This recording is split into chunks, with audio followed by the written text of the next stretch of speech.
இருக்கின்றது. அந்த அணி கடல் வழியாக அந்த தாக்குதல் நடத்துவதற்காக ஸ்ரீலங்கா கடற்படையின் படைகளை தாக்குவதற்காக செல்லும் போது அந்த தாக்குதல் வெற்றியளித்து அந்த புலிகளத்தோடு அந்த போராளிகள் கரை திரும்பும் போது சாந்தகோபனை பெற்றெடுத்த தாய் தந்தையரும் அந்த கடலோரத்தில் சென்று ஆரவாரம் செய்து கைதட்டி மகிழ்ந்தார்கள். ஆனால் அந்த படகை தாக்க போனது தன்னுடைய பிள்ளை என்ற அந்த அம்மா அப்பாவுக்கு தெரியாது. அதே போல்தான் இங்கே இருக்கின்ற தாய் தந்தையரும் உங்களுடைய பிள்ளைகள் இந்த போராட்டம் போகும் போது அந்த களத்தில் சண்டையிடும் போது உங்களுக்கு அந்த பிள்ளை அந்த சண்டையில் நிற்பது தெரியாது. நீங்கள் ஆரவாரம் செய்திருப்பீர்கள். ஆனால் மதிய நேரம் அல்லது மாலை அல்லது மறுநாள் உங்களுக்கு வீட்டில் வீரச்சாவு செய்து வரும். அப்போது நீங்கள் கண்ணீர் சிந்துவீர்கள், கதறி அழுவீர்கள். அதே போன்றுதான் திருவண்ணாமலை பகுதியிலே ஒரு போராளி தன்னுடைய நோய்க்காக சென்ற போது அவர் ராணுவத்தில் கண்ணுக்கு விடக்கூடியதாக இருந்தது. அந்த நேரத்தில் அவர் அந்த ராணுவத்தை விட்டு விலகி செல்லும் போது ஓடி சென்றிருந்தார். பல மதில்களை பாய்ந்து போகிறார். அது பாயும் போது அவருடைய குப்பி களத்திலிருந்து களத்தை விழுந்தது.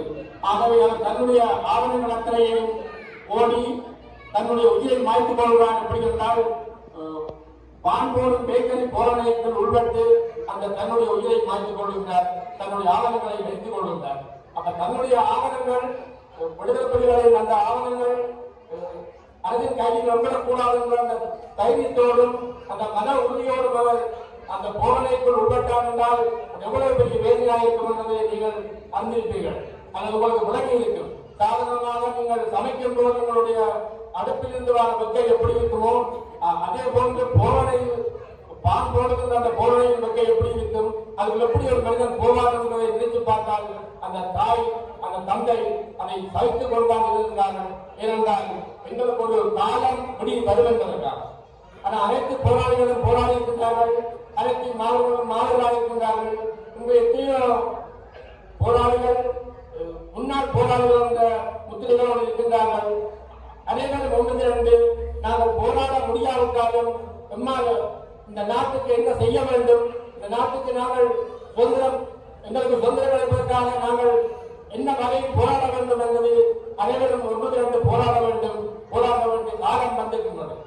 ஆயுதங்கள் மௌனிக்கப்பட்டது 2009ஆம் ஆண்டு. ஆனால் இந்த இனத்தின் போராட்டங்கள் ஒன்றும் மௌனிக்கப்படவில்லை. நாங்கள் போராடி கொண்டே இருக்கின்றோம். ஆகவே இந்த நமக்கு பின்னால் இருக்கும் இளைஞர்கள் யுவதிகள் அனைவரும் ஒன்று திரண்டு உங்களால் முடிந்த சக்திகளை திரட்டி இந்த மண்ணுக்காக இந்த இனத்துக்காக நாங்கள் என்ன செய்ய வேண்டும் என்பதை ஆகவே இந்த மாநில செல்வங்களை நாங்கள் இந்த நினைவு நாளில் கொண்டாடுவதை விட ஒவ்வொரு தினமும் ஒவ்வொரு நாளும் இந்த மாணவர்களை பெற்றெடுத்தவர்களை நாங்கள் மதிக்க வேண்டும், அவர்களை போற்ற வேண்டும். சில தாய்மார் உதாரணத்துக்கு நான் நேற்று இந்த மாநில நாள் நினைவாக கடைகளுக்கு முன்னால் சோதிக்கும் போது அவர் கேட்கிறார், என்ன விஷயமாக நீங்கள் சோதிக்கிறீர்கள்? நாங்கள் மாநில நாள் சாதாரணமான கிள்ளச்சியில இருக்கின்ற ஒருவருக்கு இந்த மாநில நாள் அல்ல மாநிலம் பாகம் தெரியாமல் இருக்கிறது. எனக்கு மிகவும் வேதனையாக இருந்தது. அவருக்கு நான் இந்த பதிலை சொல்ல முடியாது. பாகங்கள் இந்த மாதம் தான் பாருது சிகதியை தான் பார்க்கத்தான் கொண்டு சொல்லிவிட்டான். அவர் ஆகவே செய்யவில்லை. ஆகவே இந்த மனநிலைகளில் மன எண்ணங்களில் அவர்களின் எண்ணங்கள் எப்படி இருக்கிறது என்பதை நீங்கள் அனைவரும் புரிந்து கொள்வீர்கள். போது சாதாரணமான நிகழ்வாக கவலைக்கு விட்டுவிட்டால் போதும் என்ற அளவுக்கு சில மக்களுடைய எண்ணங்கள் இருக்கின்றன. ஆனால் காலம் காலமாக எங்களுக்காக இதற்காக நித்திரமுடித்து தங்களுடைய உடல்களை வருத்தி போராடி மனிதனுக்காக என்றால் ஒரு மனிதனுடைய ஒரு ஆண் மகனுடைய அல்லது ஒரு பெண் பிள்ளைகளுடைய அந்த இளம் வயதிலே தங்களுடைய வாழ்க்கையை திறந்து எங்களுக்காக போராடி மடிந்திருக்கின்றார்கள். அவர் போராட்டத்தில் தளபதிகள் அல்ல, சாதாரண மகனாக இருந்தாலும் அவர் போராட்ட எங்கள் மக்களுக்காக போராட போயிருக்கின்றார்கள் என்றால் உண்மை. அவர் தன்னுடைய காலங்கள் கடந்து போகும் போது தங்களுடைய நிலைகள் மாறும். ஆனால் போராட்டத்தில் போன கடத்திலேயே வீரக்காலை கலந்து கொண்ட எத்தனையோ பிள்ளைகள் இருக்கின்றார்கள். ஆகவே ஒட்டுமொத்தமாக எந்த நிலையில் இருந்தாலும், எந்த தலைவர்களாக இருந்தாலும், எந்த சாதாரண ஒரு போராளியாக இருந்தாலும் அனைவரும் போராளிகள் தான். அனைவரும் போராட்டத்தில்